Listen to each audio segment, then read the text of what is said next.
ಸಂಭ್ರಮ ಮನೆ ತುಂಬಾ ಬಂಧು ಬಾಂಧವರೆಲ್ಲ ತುಂಬಿಕೊಂಡಾಗ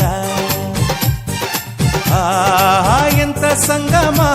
ಶುಭ ಲಗ್ನದಲ್ಲಿ ಗಂಡು ಹೆಣ್ಣು ಜೋಡಿಯಾದಾಗ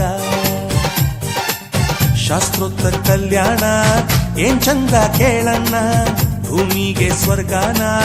ತಂದಂತೆ ನೋಡಣ್ಣ ಮನ ಬಂದ ಹಾಗೆ ಮಾಡಲು ಮದುವೆ ವ್ಯಾಪಾರ ಅಲ್ಲಣ್ಣ ಎಂತ ಸಂಭ್ರಮ ಮನೆ ತುಂಬಾ ಬಂಧು ಬಾಂಧವರೆಲ್ಲ ತುಂಬಿಕೊಂಡಾಗ